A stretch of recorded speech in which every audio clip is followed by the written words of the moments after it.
Oh man, I seriously need a haircut. A couple of years back, Oppo launched its Find X smartphone, which was one of the first to have an all-screen front.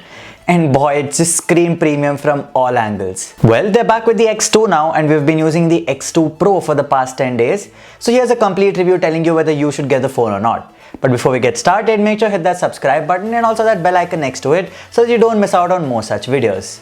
That being said, let's just get straight to the review. Let's begin with one of the most interesting aspects of the Oppo Find X2 Pro, aside its long moniker, and that's the cameras. We got a 48 megapixel primary camera and the sensor is the same as the one found on the OnePlus 8 Pro, which is the IMX689 from Sony. However, in our testing we found that the X2 Pro seemed to produce better images when compared to the OnePlus 8 Pro, which goes to say that Oppo probably has a better image processing algorithm. And yeah, speaking about the shots, they appear really crisp, the details are all there, and the images are very saturated and the colors are pleasing to look at. They're not very natural, but if you like punchy colors, you're surely gonna like the image output from the Find X2 Pro. You can take a look at these sample shots and you would realize the dynamic range as well is handled very well. The wide angle camera as well is a 48 megapixel shooter, and hence we also get quite detailed wide angle shots. The major highlight though of the Find X2 Pro is that you get a periscopic zoom lens, which means you can zoom up to 60 times, and this is just nuts. I mean, 2x, 5x, even 10x is very usable. 60x is there just for when you probably want to shoot the moon, when you have a tripod or something like that. But yes, 2, 5 and 10 are very usable. Now everything we said about the Find X2 Pro's cameras continues even in low light situations. The camera actually does a great job at retaining the exact color tones, and the details as well are there. The good thing is we get night mode even on the zoom lens as well as the wide angle lens, which means you are not left out using any of the focal lengths even in low light. The front has a 32 megapixel selfie shooter, which again impressed us with the selfies, especially the skin tones, but the dynamic range can be slight better as it tends to blur out the highlights in the background, but overall the selfie is very detailed and the portrait mode edge detection was also quite good. Overall, the Find X2 Pro has a camera setup that I feel should be there on every smartphone. You get very good details, very good colors from the primary sensor, and you also get versatility in the form of a wide angle lens and a zoom lens that can go up to 60 times. Brands putting 2 megapixel macro sensors on their phones? Take note. Moving on to what's also versatile, and that's battery. And the reason we say this is we get a 4260 mAh battery on the Oppo Find X2 Pro, and while this lasts a complete day with ease when we used it with Full HD Plus and 120Hz refresh rate, what just makes the deal even better is Oppo bundles in a 65 watt charger within the box, which completely charges the phone in about 35 to 40 minutes, and that is just crazy. If you're looking for numbers, you can achieve a screen on time of about 5 to 6 hours using the settings we mentioned before.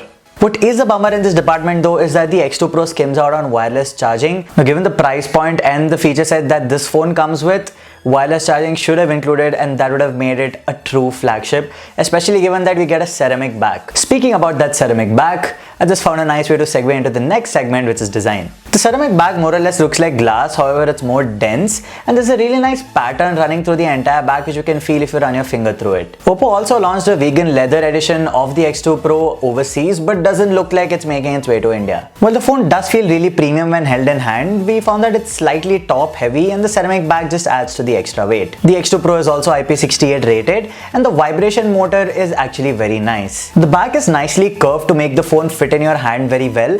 However, that does not mean you can use the phone one-handed. You will almost all the time have to use it with two hands. What's also curved along with the back is that display on the front. It's a QHD Plus AMOLED panel with a 120Hz refresh rate and HDR certification, and with a punch hole cutout on the top left. The panel itself is extremely vibrant and the colors are very punchy, and if you watch a lot of content like Netflix, Prime or any movies or YouTube videos itself, except for I think YouTube should lift the 480p restriction, hit the like button if you think so too, you're really going to enjoy the Find X2 Pro's display. Given the high refresh rate of 120Hz, scrolling on this display too is smooth as ever. Speaking of smooth, let's move to performance. The Find X2 Pro is a flagship smartphone, and along with that comes the SD865 chipset along with support for 5G, and there is 12GB of LPDDR5 RAM and 512GB of UFS 3.0 storage. As expected, the X2 Pro just flies through everything, be it your daily apps or PUBG as well.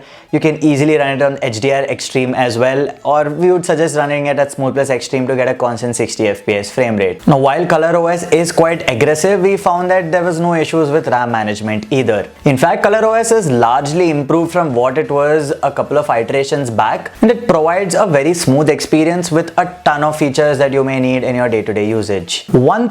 Just one thing that really annoys me about ColorOS till date is that I cannot swipe on both sides to dismiss a notification, which is just plain trash. I don't know why Oppo is doing this. Please fix it. It's really annoying. Now, we do get some pre-installed apps that you may refer to as bloat, and while these can be uninstalled, it would be nice if they weren't there in the first place given the price point of this device, and it's basically a flagship, so you expect a flagship experience even with software.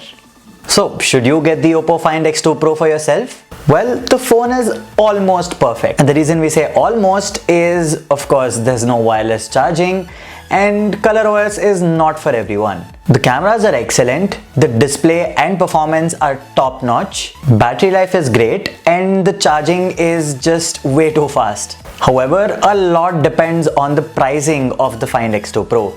At the time of shooting this video, we are not really aware of the exact price point, but we are guessing it to be launched somewhere around the 65 to rupees 70,000 mark here in India.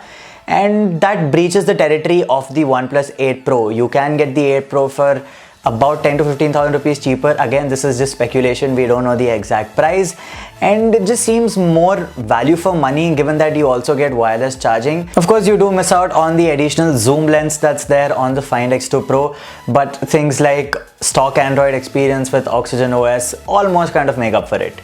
Not to forget, this is going to be sold offline as well, and we know Oppo's pricing over there is not the best. Let us know what you thought about the Find X2 Pro in the comments below, and if you're getting one for yourself. Also, make sure to hit that like button to let us know you like this video, and stay tuned for more such content. Thanks for watching, and we'll see you around.